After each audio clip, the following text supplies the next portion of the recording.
হাবড়া থেকে ফেরার সময় এই ফুলতলা দিয়ে যাচ্ছি। তা এই প্রেম পার্কে, আমাদের এই নাংলার বিলে প্রেম পার্কে বেশ সুন্দর হাওয়া বইছে, এই জন্য একটু দাঁড়িয়ে পড়লাম। আর একজন মাছ ধরছিল, সেই মাছ ধরাটা দেখার জন্য দাঁড়ালাম এবং কটা ভিডিও শ্যুট করে নিলাম। আমার একটা ডকুমেন্টারি বানাতে হবে, সেই ডকুমেন্টারির জন্য কিছু ভিডিও শ্যুট দরকার। সেজন্য এখানে দাঁড়িয়ে তোমাদের একটা নতুন জিনিস দেখাই। নতুন না পুরনো, তোমরা সবাই জানো। এই পিছনে দেখো, নৌকাটা ব্রিজের ওপর তুলে রেখেছে। আমি নৌকা চড়েছি সেই ছোটোবেলায় মামার বাড়ি গিয়ে, এখন আর নৌকা চড়া হয় না। পিছনে বিলের জল শুকিয়ে আসছে, ওই জন্য নৌকাগুলো সব তুলে রেখেছে। একজন জাল পেতে মাছ ধরছে, জাল ফেলে মাছ ধরছে, কিন্তু এরকম ছোটো ছোটো ছোটো ছোটো পুঁটি মাছ হচ্ছে, মানে চ্যাং, বোল, শোল এগুলো আর নেই। এগুলো সব ওই শ্যালো দিয়ে, মানে মেশিন দিয়ে সব ছেঁচে সব তুলে নিয়েছে।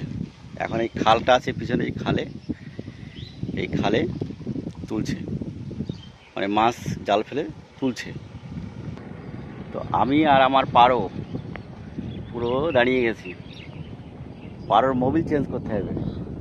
মোবিল চেঞ্জ করেছিলাম, সেই দীঘায় গেছিলাম ফেব্রুয়ারির 6 তারিখে। তারপরে চলছে তো চলছে, তো পারো একটু আওয়াজ দিচ্ছে। আজকে বিকালে দেখি মোবিলটা চেঞ্জ করব। আমরা ছোটোবেলায় যখন বিলে আসতাম, তখন এই পাকা রাস্তা ছিল না, তখন মাটির রাস্তা ছিল, এখন ঢালাই করে দিয়েছে। আমি যখন আর কি প্রেম করতাম, এখন আর বয়স হয়ে গেছে, ওসব আর ভালো লাগে না। এখন আশাও নেই, ভালোবাসাও নেই।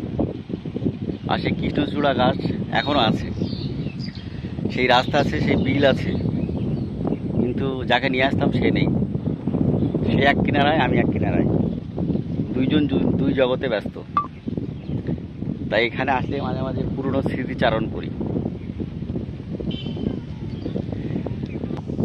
যখন ক্লাস 9-এ পড়তাম তখন এই বিলে আসতাম, তখন উপাস দিয়ে, মানে এই পাশে আসা যেত না, এই মাঝখানে এই যে এই ব্রিজটা হয়, এই ব্রিজটা দিয়ে তখন মানে জল যাতায়াত করতো।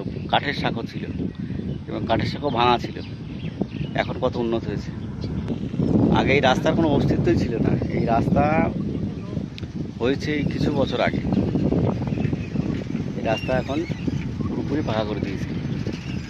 টাটা, বাই বাই, সবাই আসবে বিকালবেলা করে।